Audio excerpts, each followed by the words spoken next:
welcome everyone. Welcome to the Goodbye YouTube party. And you will see I have my appropriate party hat that is a happy birthday hat because they don't have a Goodbye YouTube hat at the 100 yen store here in Japan, but close enough. I wanted to have one of those things that you blow on to make the noise. I don't even know what you call them, but they didn't have them at the 100 yen store either. As you can tell from the title of this video, this is a Goodbye YouTube party for some recently deplatformed friends of the Corbett Report. And the big irony of all of this is that I'm still on YouTube, so this is going to go on YouTube. So in case there are any people lost out there in YouTube land who still rely on YouTube for your news and information, this would be a good reminder not to do that. So we're going to introduce you, perhaps for the first time, hopefully not, but at any rate, reintroduce you to some people who have left the platform one way or another, and hopefully you will be able to find other non-YouTube ways of finding them. And as many people have pointed out to me recently, this is a good test because I haven't been censored off of YouTube, so clearly I am a shill. But I guess clearly you guys are not shills. So why is the shill having the non-shills on his channel? I don't know how any of this works. Anyway, let's get everybody on board and introduce everyone. And we're going to go around the table here. So let's start with Derek Bros. Derek, say hi. Hey, what's up, guys? And thanks for having me on, James. Introduce yourself and your channel for people who don't know, or your platform more deeply. Yep. So my name is Derek Bros. I've been on James's show quite a bit over the last years. I run the website, theconsciousresistance.com. I've been an independent journalist for the last 10 years, and I currently actually write for The Last American Vagabond, working with Ryan and Whitney Webb.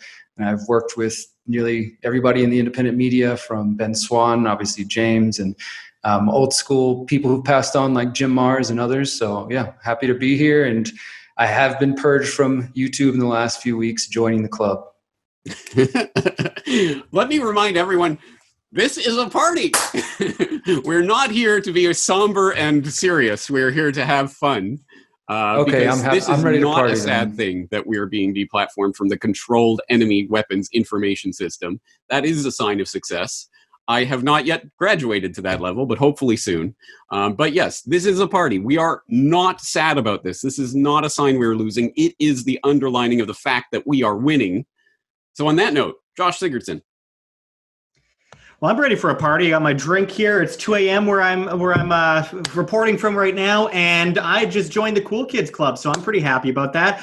We hope to invite you in shortly, though we do want you to be able to get your message out as much as possible over there, James. But I run World Alternative Media. My name is Josh Sigurdson. I've been going strong for about, I guess, eight years or so now. And I'm one of the newer guys among many of us, but nonetheless, good 8 years. Doing confrontations, documentaries, reports, and, your usual interview style kind of reporting for alternative media, trying to break people free from the chains they revere. So I've spent several years doing that. And I was happy to find out on October 15th of 2020, as if this year wasn't exciting enough, that I got deleted off of YouTube for no known reason. So, people say you should fight it. I think it's a sign of the times because, after all, everyone's leaving mainstream media. You got to be outside of mainstream media to make it in the future. That's how I look at it. Hopefully it works out that way. 100%. Yes, I think so. And whatever I was going to say was really important, but you just made me forget it. Oh yeah, 8 years. You've been doing this for 8 years, but you're like 16 years old. So you were like, you came out of your womb with 26 in your hand. 26. But hey, this will age me much faster. I'm aging at mega speed, going 18 hours a day at this kind of stuff. But look, people could find me still at BitChute, at Library, at Float.app. I'm really happy to represent all these alternative social media platforms at this point because, we're some of the first, and to be the first on board is always a good thing in the long term. And hopefully we'll make a big breakout on there to get this kind of information out to the next person. Not about money at all. It's about reaching people with good information and making it possible to wake people up again from the chains they revere. Don't worry, Josh. You'll be able to grow a beard one of these decades. Speaking of which, Dan Dix, pressfortruth.ca. Hey, Dan.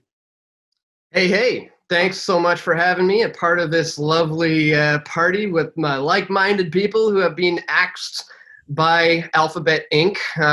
My name is Dan Dix. If anybody doesn't know me, I run Press for Truth. I launched it back in 2006. So for the last 14 years, I've been producing documentary films and videos that I used to put on YouTube, but now am focusing on all the other decentralized platforms. So let's see. YouTube, 272,000 subscribers, deplatformed. Facebook, 350,000 subscribers, deplatformed. My Twitter account just had 20,000 followers, just got deplatformed. My GoFundMe campaigns have been deplatformed. My MailChimp account has just been terminated. So I'm on the chopping block here, James, and I'm glad to be in such fine such fine company with like-minded people. Awesome. And there is one more participant in the party today. That's going to be Ryan Christian of The Last American Vagabond. Ryan, hey. Well, yes, thanks for having me today. I mean, this is definitely, I'm really glad that you opened it up like that, James, because this is definitely like, whether it's just me trying to keep myself on that road or convincing everybody else that this is the truth. We need to see this as a positive way forward. You know what I mean? Like, this is the change. This is actually the thought that I had when I first saw the tweet that somebody else told me my channel had been deleted. I saw it and was like, oh, all right. Well, this is the beginning. Right? Like, this is the start of what we've always been seeing coming. And it was such a funny thing. It's sort of like everybody else. We've been dealing with this on and off, censorship, videos disappearing, no real process to deal with it all. And I just had my channel removed. I didn't even know. Somebody commented and said, hey, your channel's gone. I came running in to look. No, it was gone. No email, no nothing, no process to it. They just, I think most of you just kind of removed it and just moved forward, and not as much as Dan has been talking about. And that's incredible to think about, from email to platforms. I mean, it's so clear how much they fear the people in this show right now, and how much they fear the information, and more so the objectivity of the people in this channel right now. But the LastAmericanVagabond.com is what I founded, the platform, or the channel, or excuse me, the website itself. And that broadened out into YouTube and whatever else. And now I'm really happy that, I even just realized that all the platforms we're using that they listed, Odyssey or Library, BitChute, I'm now getting like a combined more views on these platforms than I ever was on YouTube. And I think that's what people need to see, just branching out of this comfort zone and realizing that in the moment you break away, there's a whole new world out there with all these new things happening. And so that's what we're here to talk about, I guess, is to show people that this is the path forward, and they are drowning in it right now. And I think I've never seen that more obvious. And that's why they're knocking us down left and right and censoring just blatant manipulations on social media. So check out no matter what is going on, go to thelastamericanvagabond.com for my content and the writers that write there, because that's the best place to go for our content, is our respective websites, for sure. Right. So thanks for having us today, James. And writers like Derek Bros, like Whitney Webb. There's some incredibly important reporting going on there right now. So I hope people are familiar with your website already. But if not, note it down. Please go there. You bring up such an important point that I want to underline. It's exciting what is happening now, because it really does validate everything that we've been talking about all these years. This is what we've been talking about and preparing audiences for. This is not crazy conspiracy fantasy. No, they really do fear this information. And the best way to show the world that you fear what someone has to say is to cut out their tongue. And that's exactly what they're attempting to do here. And honestly, this is the most exciting that the internet has been in a very long time. This is a point I made recently that I want to underline, is that the internet used to be fun and exciting, and you could discover things, and it was this brave new world. I don't want to say that. Final frontier. I don't know. I'm not sure what the words I'm looking for, but you know what I mean. It was an exciting place to go where you could discover new things, and everything was so fresh, and everything was so unique and individual, and all sorts of weird things that you could find.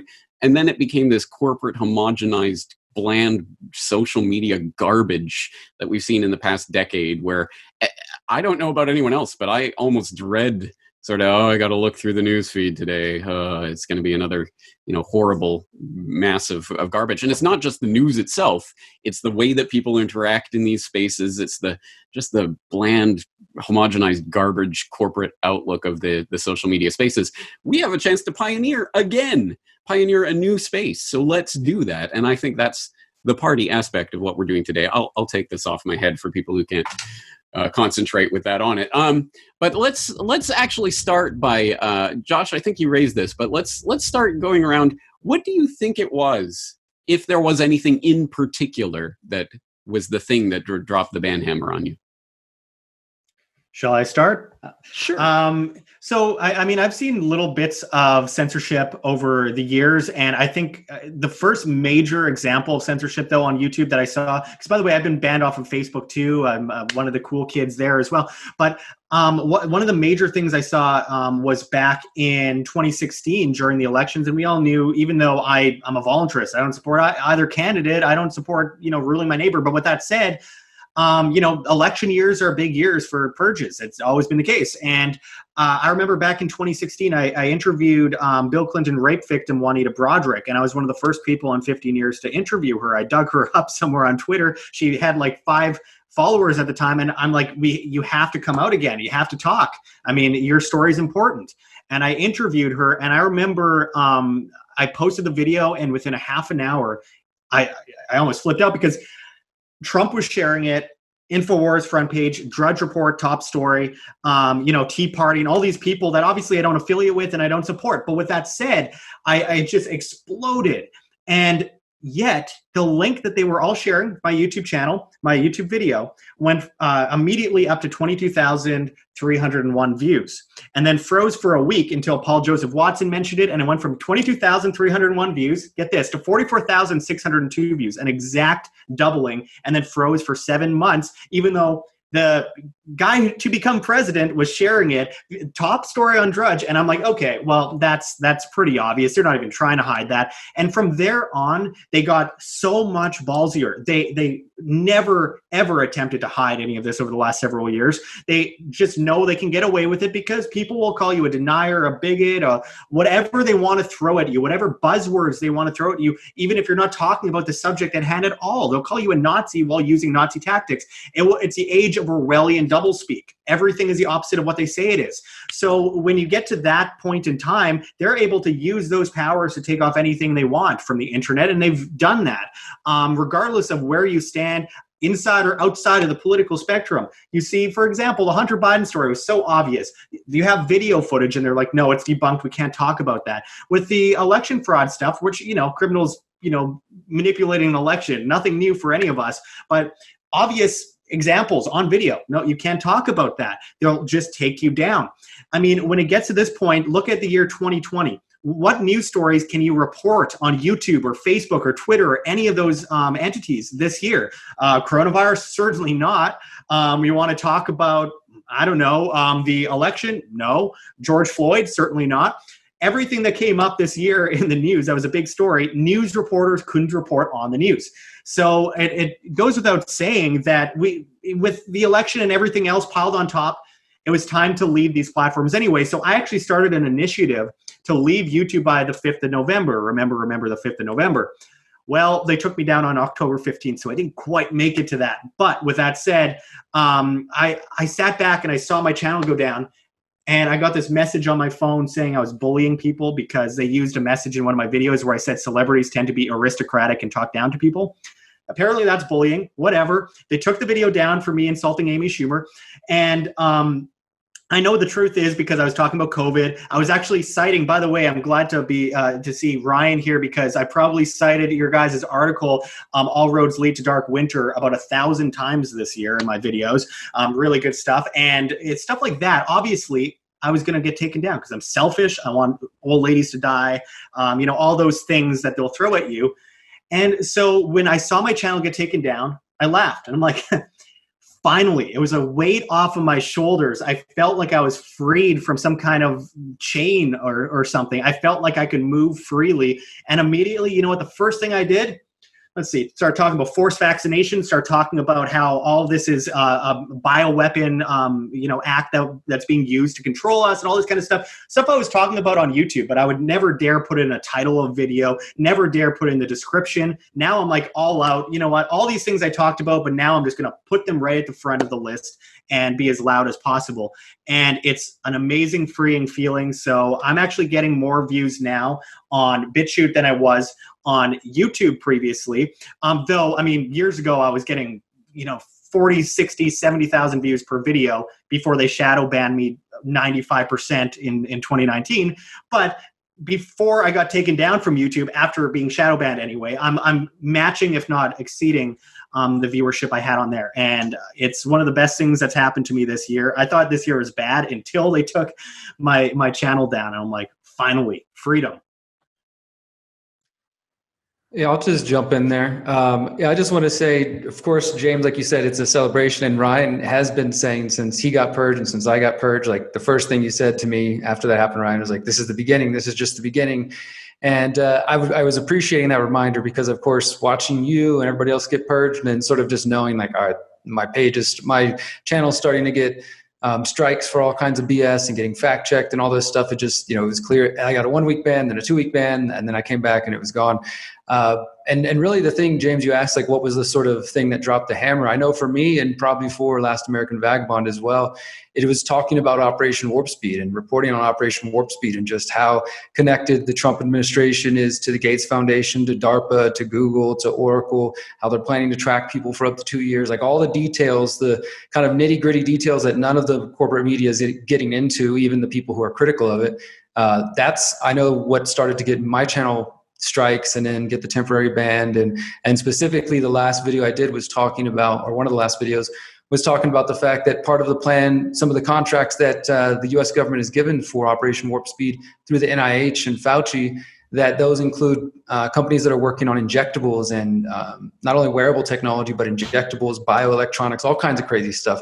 I really think that there is that's something else that they want people to be very informed on. And I think besides the election, the push for vaccines all around the world, we're all in different countries, that's still a part of the agenda. They are not really wanting people to be thinking too hard about that. That's on the horizon. So it does seem like those topics, not just the vaccine issue, but definitely vaccine issue and Operation Warp Speed and how that just relates to everything and quarantine camps and all this stuff. These are definitely issues I feel like they're trying to keep people away from. And I will also back up what Josh and Ryan said, that I've just noticed in the last couple of days that my email list is going up, my text list is going up, my BitChute, Odyssey.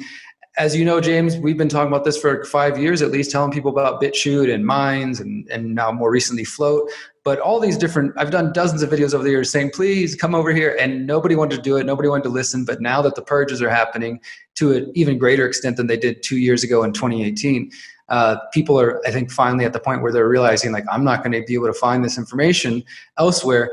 But I will say for me, the big problem, or the thing that I think we're losing, if we're losing anything, is the potential to reach normies via YouTube, which doesn't happen to the degree that it used to. Like you were describing, James, the sort of wild and free internet that used to exist is really not there, and it's been gone for a while. Most people don't realize that. They just trust their Google searches and their YouTube searches, because YouTube's actually a more used search engine than Google itself. More people go to YouTube to search for whatever they're looking for. And so, I just think that that's the one thing that does suck, but I do think we'll eventually overcome that, is how do we just make sure we're not reaching more people within the echo chamber, but that we're still reaching that normie McNormerson that's just stumbling across YouTube and then ends up on one of James's 9/11 documentaries or one of our videos. So that's, I think, a big stumbling block at the moment, is how we can keep building these platforms, but overcome the limits to reaching, the normie on Facebook or YouTube, because if we're still there, we're not going to be there very long.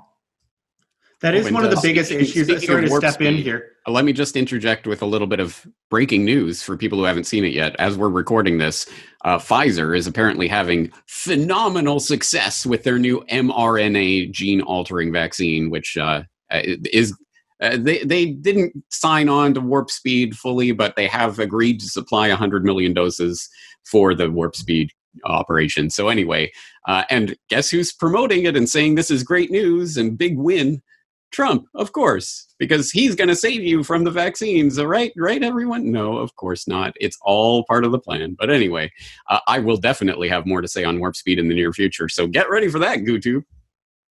I just wanted to quickly say for 2 seconds here, I thought the same about that echo chamber situation, and it is a real issue. But I do want to point out that about 12 years ago or so, YouTube was an echo chamber away from the mainstream media. When all people have is Fox News and CNN, whose ratings are getting destroyed. And if there's no Trump in office, they're going to completely go bankrupt. They were going bankrupt before Trump got into office. Trump gets into office, and their ratings went up. They're going to completely crash and burn. Keep in mind that YouTube used to be an echo chamber of conspiracy theory videos and cat videos, and now they're cat videos and mainstream media videos. So, I mean, I honestly think that while that is one of my biggest concerns about going to these other platforms, people aren't stupid. I think people, if they really want to find information and they care, the people that really care at the end of the day will find themselves over at these platforms, and we're already seeing that to a great extent. Okay, Ryan, tell us your story. How do you think you got banned?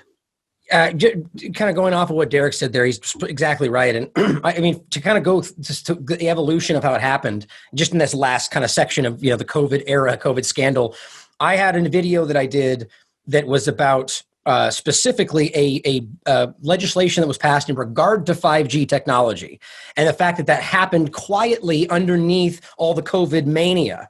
Nowhere in there did I say this is connected. I did go over some information that was showing some interesting ties, but very sourced, very obvious, all factual information. That was, I mean, like a 50,000 shy of a million. Or I think it did go over a million views. And I've only, at that time, I was still under 100,000 views, and they deleted it completely. And it was just incredible. And the claim was that I was claiming 5G was causing COVID. They don't even care. It's lazy. They just use what they have. So I think it's a combination of that topic was really sensitive for them.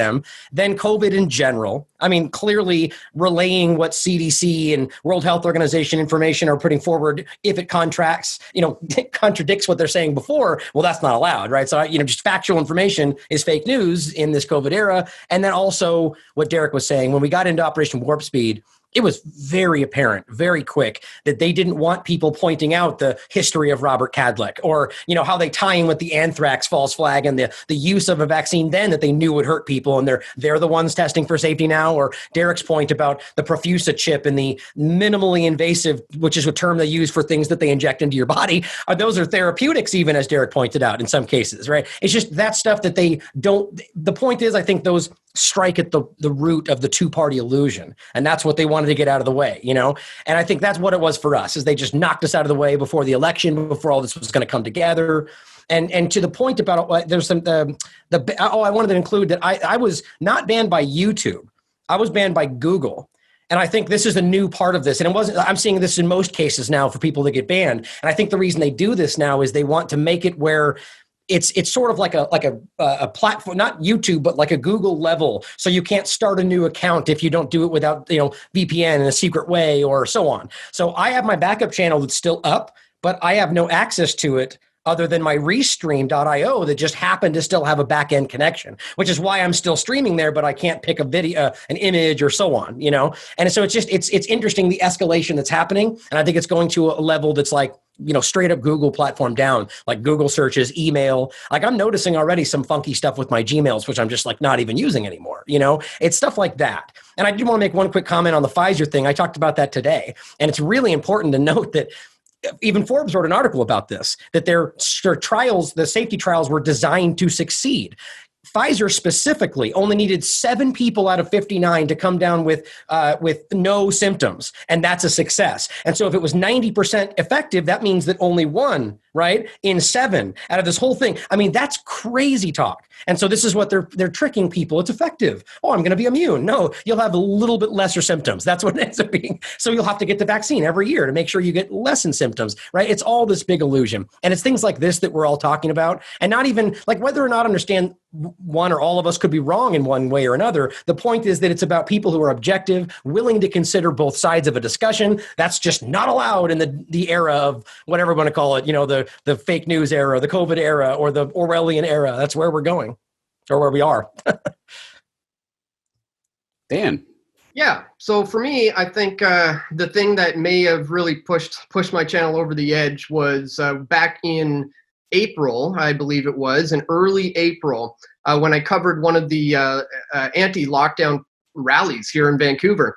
Back then, there was only about 10 people, maybe a dozen people, who are actively getting out in the streets and trying to, vocally speak out against this thing.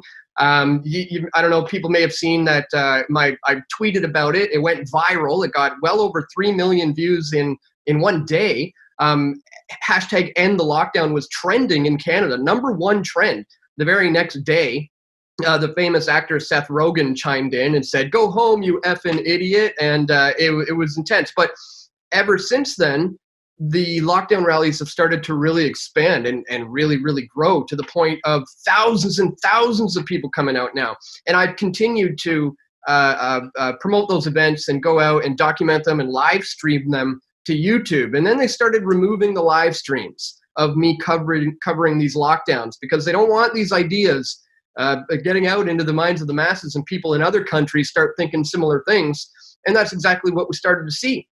And we saw this protest grow in England. We saw it grow in Germany. We're seeing it grow everywhere right now. And I think they tried to nip it in the bud and stop little guys like me from inspiring other people to go out there and do that. So I think it was a progression of that, essentially my COVID-19 84 coverage, essentially. And it may be possible to track this back, as Ryan said, to literally Google. When I confronted Eric Schmidt at last year's Bilderberg in Switzerland, when I confronted him about removing certain conservative right-leaning voices from the internet, and 5 days later, I was completely demonetized from YouTube, and then just months later, I'm completely removed from the platform altogether. So maybe that's where it started. But I honestly think it was more so my coverage of the anti-lockdown protests. All right, some obvious themes keep popping up here for obvious reasons, I think. Obviously, this is timed in around the selections in the U.S. and, of course, around the vaccines and COVID-19 84 hysteria, which, for the record, I'm not backing down on. I'm talking about this openly. I just, for whatever reason, they haven't taken down my channel yet. But as I say, it's coming. So anyway, let's preemptively celebrate my departure from YouTube on YouTube. But let's think proactively. Let's think the future. Where is this heading? I want to get your thoughts on what you're excited about in the pioneering the sort of the next space, the decentralized web, or whatever is coming. What sort of ideas are you most excited about? And what do you think we don't have yet that we need to have in order to really recapture that sort of spark that was taking place on the internet over a decade ago when most of us started? I wouldn't mind starting on that one. What I'm really excited about right now is it kind of feels like the wild, wild west of the tech industry, or these decentralized platforms that are really vying to see who's going to come out on top right now. And, I got purged, over 3 months ago now. So I was kind of navigating this space all on my own here. And I started realizing, okay, I'm going to focus on 4 platforms right now: BitChute, Minds, Float, and BitChute's Minds, Float, and Library. And I started to see little problems with each and every one of them. So, for example, Float had really good processing time, but it didn't have the greatest playback. BitChute has great playback, but the processing time sometimes is an issue. Float doesn't have the ability to embed the video onto my website. That's a bit of an issue for me. LBRY was having certain playback issues. So I was starting to just kind of see who's going to come out on top. And what I ended up doing is focusing a little bit more on BitChute. And the reason for that was simply because of the playback issue. And I mean, I think that's a big one. If people are having buffering issues, or they have to pause it, they might not watch the video. They might just click away and go check out something else, change the channel as they do. So I think that's what we're seeing now. And I started, kind of focusing more on BitChute because of that, because they have better playback. But I want to see, this is good, healthy competition, and I'm excited. I'm excited to see who's gonna come out on top and nail all the things that us content creators need. So I kind of diversified my video sharing platform portfolio, as I say, and kind of spread my eggs out into multiple baskets in the hopes that one of them are really, really gonna take off. And I'm just excited to see all these different organizations and good people who believe in and free speech kind of competing right now to come out on top. That's what I love about this. It's like we're witnessing a free market for the first time. It's beautiful. Kind of reminds me a lot of the dynamic between John Lennon and Paul McCartney. They would clash with each other to be the best, and both of them are really good. You know, maybe you don't like them, but I think both of them are really good, and they got better music out of that because they were clashing and yelling at each other and hated each other. And while I don't think any of these social medias hate each other, because hopefully they're all in it for the same cause, to get information out uncensored, I think what Dan says is very true. I mean, it's like the Wild West, and we've gotten to this point where it's a crossroads in history, really. It's what I remember seeing on the internet back in 2002, 2003, 2004, this new world. I almost said Brave New World like you as well. I shouldn't say that.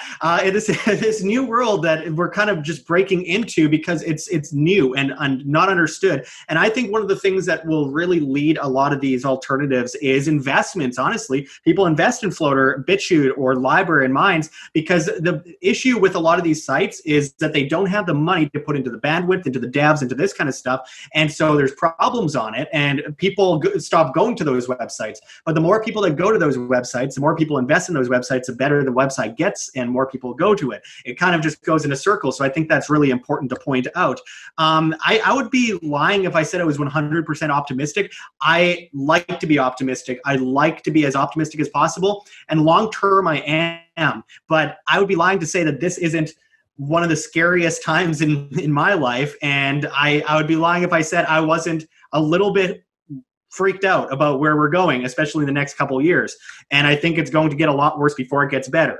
That's in all honesty. But long term, I do believe we're on the right path. It's just navigating around this technocracy because we have to split the two. We have technology that can be used for good and technology that could be used for evil. And when we have Chinese style, like social credit type technocracy coming down on us, forced vaccines, and so much of the public, about 50%, completely blind to it, that scares the hell out of me because I want to be able to educate those people. And obviously it's hard to reach most of them. But maybe it's not really as much that way as it appears because I look at news sites and I'll see the comments on them and you'll see sometimes almost every comment is ridiculous. Like, oh, we need more lockdowns, masks, we need to shut down every business, you're selfish, blah, blah, blah. Then you'll see the reactions to all of them, and almost every single comment like that is all laugh reacts and stuff like that. Then you see on another news post, everyone just bashing the news station, mainstream news station, for promoting COVID propaganda. And that really makes me feel good about it because there's a study that came out a couple of days ago that show, I think it was 46% of Black Americans do not want the COVID vaccine. 56% of regular, just all generalize every American. I think it's like 55, 56%, somewhere around that line. I'd have to show you the exact stats. I was looking at it earlier. I'm going off script here regarding what it actually says. But those of those people, 56% or so, are against the vaccine, whereas 69% were in favor just a couple of months ago. People are waking up. I don't think the news is going to cover the fact that people are waking up because they only cover the small, crazy minority, like the 2% of people that scream at us that we're hate speech, because it benefits them. So they'll prop those people up, make them loud, and make people believe that that is everything. And it's really not. I think most people have more common sense than that. And I see that on the streets everywhere I go in the world. I've been to 9 countries this year, 32 US states, and almost everywhere I go, people don't buy the story. But that's on the street. You don't get that on the news. So I'm optimistic from that point. Short term, though, it doesn't look too good in like the next year or two, but we'll get there. I'll say what I'm excited about, a couple of things. Well, first off, I guess similar issues to what everybody was saying about the problems with the current alternative social media platforms, but also I do think that those things will work themselves out. Like just as one example, I know that, and probably others here in this call know or have been in contact with Bill Ottman of Minds.com and Jeremy, who's one of the creators of Library. He's available via email, and people at BitChute answer emails. I mean, these are kinds of relationships we don't get with Zuckerberg or, GooTube or whatever. So I feel good about that because I've been able to reach out and say, hey, I expressed some of the same problems you guys talked about. Like, for example, my whole channel is copied on Library and BitChute, but if you actually go try to search it, some of the videos don't show up in the search results. You'd have to scroll through them for hours to find them. And they just said, search capacity costs money, and we're trying to get it, so we can have it working fully, but sometimes videos might not show up. So, I empathize with that at the same time of like, all right, come on guys, this is what we need. We need scheduling. We need a way to interact with the community. We need all the good things of YouTube without any of the bad things. So I am optimistic that each of those teams are working to create the best product that they can so that people like us can embrace them and use them and promote them and bring more people there. I'm also excited about another project that I have nothing to do with, and I've just recently learned about, that's called D-Web, and it's like part of a larger thing of D-Social. And I mean, these guys are working on some really brilliant things that if it does come out, it was supposed to roll out November 1st. I haven't checked in the last week, but sometimes projects take a little longer. But the idea is basically to not just go to alternative social media platforms, because like you guys were talking about, people are getting cut off at PayPal, at MailChimp. They're going to come after the DNS servers and the ISP addresses next, and then websites will be taken down themselves. But the idea with D-Web is that you can have a website that is hosted still on the World Wide Web, and it's not on the deep web where they need Tor, but it's still existing just in a more decentralized way, kind of like similar to the way people use torrents and stuff like that. So if that thing comes out and is successful, which is pretty exciting, like that could be really powerful. I'm also excited, and also at the same time, I'm interested to see how things play out, to see like Ben Swan's doing his ice.media, and David Icke's got his own thing, and Mark Pastio is coming out with his own. People are kind of creating their own video sharing platforms in addition to alternative social media. And I know Ryan's on a couple, and so people are gravitating to different platforms. And in some ways, again, I feel like maybe that'll spread the audience then, because I've had some of my listeners say, oh, I don't know where to look to find you, James, and this person, you guys are all on different platforms. And, I feel like there's some consistent ones that we're all on, but I do worry that maybe we spread ourselves too thin and people just don't know where to go. So yeah, that's both exciting, and I guess we'll see how it plays out. And yeah, I mean, I think that the problems that we have now will be worked out. I do think that there are many, many people, both in the crypto space and the encryption space, who see what's happening. Whether or not they buy into everything else that we talk about, they also see the problem with centralization of the internet and censorship. So I do have faith and hope people will speed up their work as quick as possible, because we need their solutions. Well, I'll jump on next then. And there's a lot, I think, to be excited about, but it's all uncertain at the end of the day, But I mean, I definitely think the direction should be something of a decentralized internet idea. We've all been kind of talking about, toying with. I mean, there's different, blockchain ideas. Holochain is one. Who knows if it's ever going to end up being viable? But that is, I think the only reason things like that aren't viable is because these monolithic, monopolies make sure that they don't actually come to pass. But so that's the direction all this is going, and it is exciting because I do get the point of being spread out. But at the same time, if your content is on every single one of those platforms, why is that difficult to find? You know what I mean? Like, I think I almost go the other direction.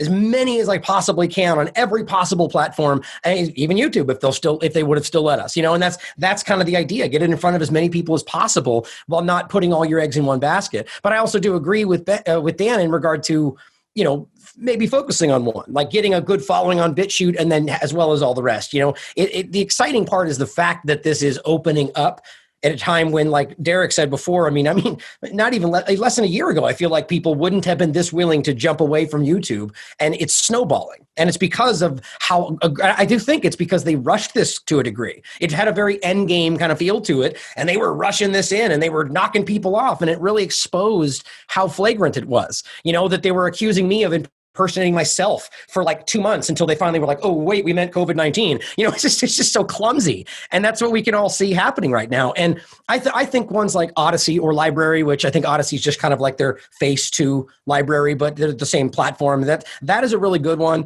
But again, it does have kind of these issues sometimes with playback and so on. And, I think that's what the problem is you have all these, like Dan said, that have their one strong point, but none of them really have all of it at the same time. And I secretly wonder where some of these, call me a conspiracy theorist, if you will, are maybe, compromised in the back regard to never actually getting to, like, for instance, why isn't BitChute, obviously finances is probably a good answer, but, it's focusing on getting streaming going, making sure they don't have processing issues for 2 days. They could be viable. They could be better than YouTube right now if they had those things, So I just wonder, how difficult it is for some of these to get out of that area. Rumble's another good one, by the way. Rumble's a new platform I saw that I think is interesting with embed and stuff like that. They have all these different ideas. But one thing I wanted to say on this, Mark, is that, and I've said this, I've floated this a couple of times in past shows, but I'm just going to, say it, I guess, officially on the show now without giving like a name or anything, because it's, there's a lot going on, but I am absolutely 100% working with a group right now on a platform that, you guys in this group right now are probably some of the first to hear about it. I believe, James and Derek are a little more insight on this, but this is a platform being built right now that, in my opinion, has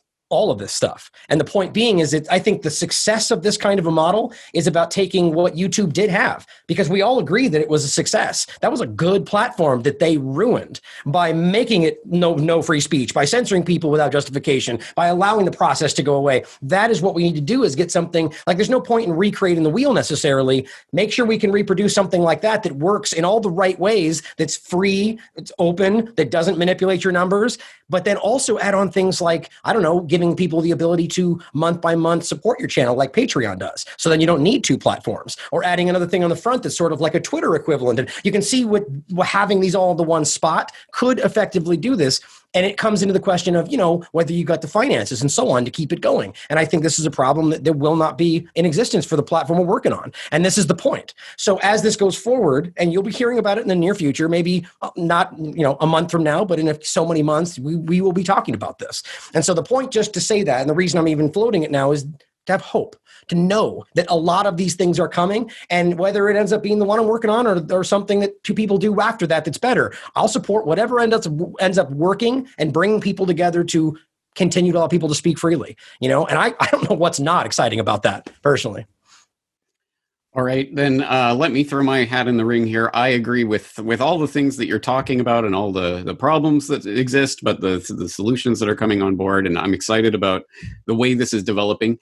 And that, honestly, to me, is the important part of this. I'm excited about what is happening because there are a lot of ideas that are coming on board, and this is activating people in a way that it wouldn't have happened if this purge and all this garbage wasn't happening. People wouldn't have been as interested in these alternatives as they are now. So this is the moment to capture that interest and channel it into something productive. And I share, Derek, I share your excitement about decentralized web, all the different things that are being planned and tested at the moment is very exciting, because that really is the direction we need to be heading, to use the internet like it was meant to be used, as a decentralized network where we do not have to congregate and put all of our eggs in someone else's basket, which is what we do when we put, oh, don't worry, YouTube will take care of all my videos. They've got it on their server. Oh, no, they erased them.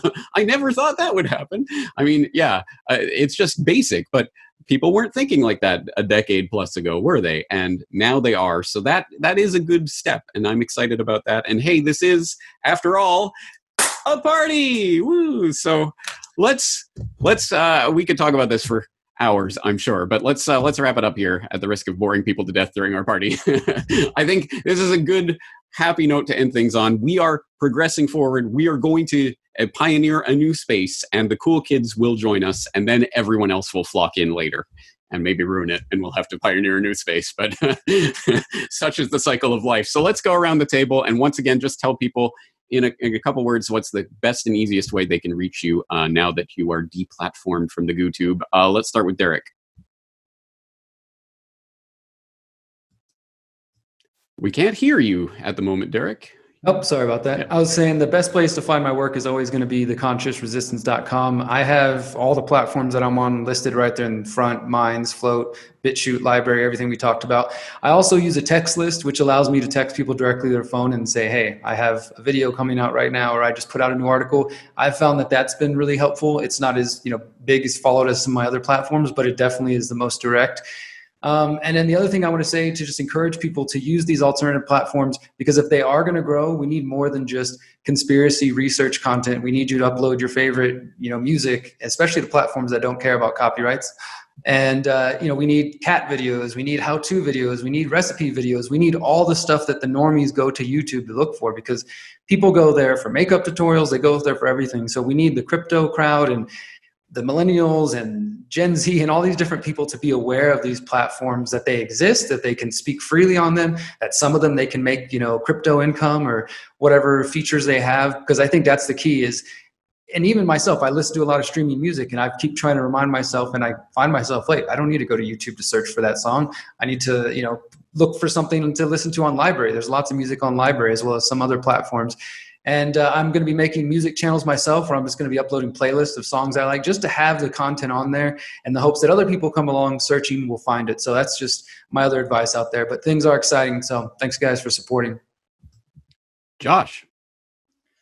I'm on Library/Odyssey, World Alternative Media, BitChute, World Alternative Media, and at Josh Sigurdsson on float.app. That's flote.app, or joinfloat.com. Either way, they built that platform based on watching the censorship that was happening to me.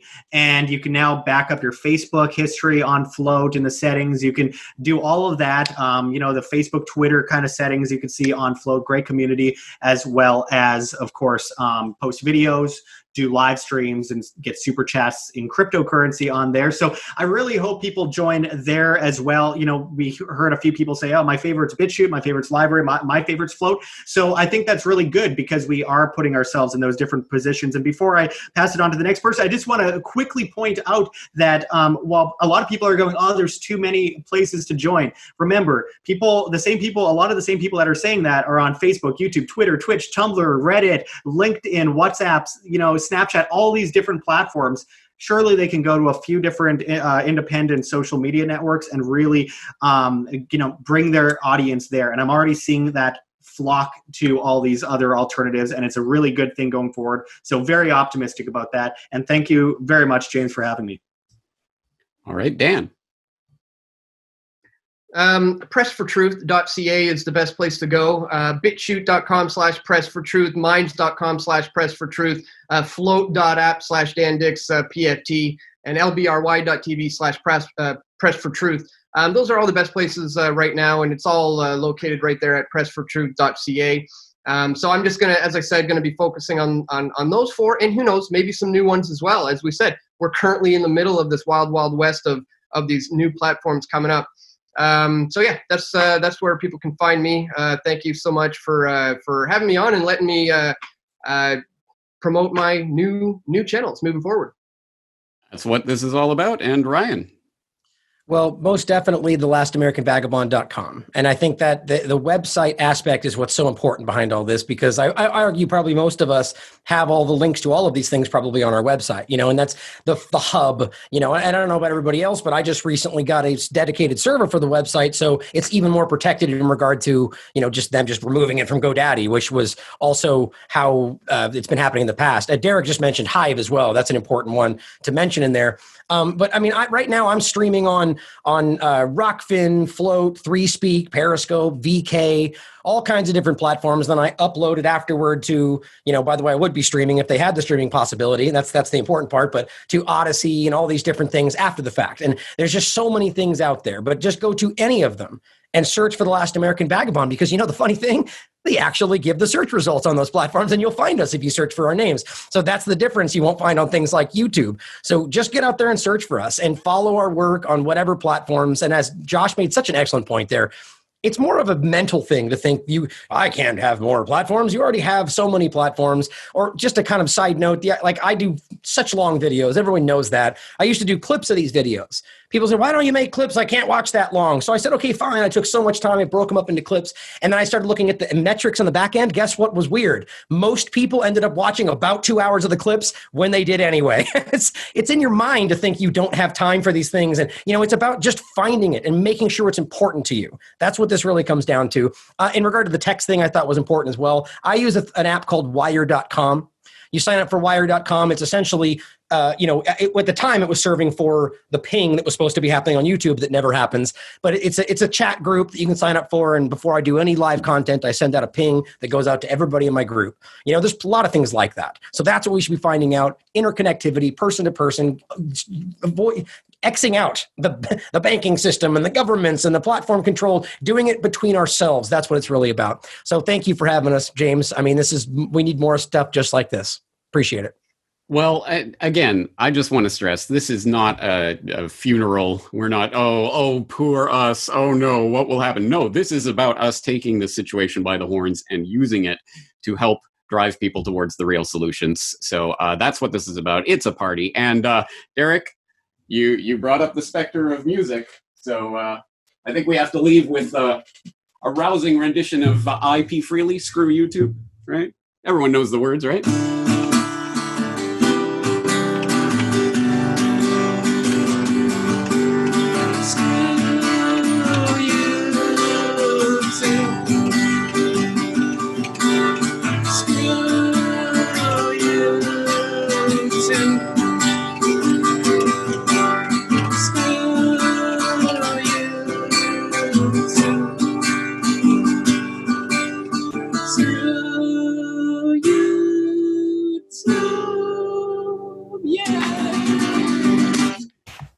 All right. I think we'll leave it there. What do you guys think?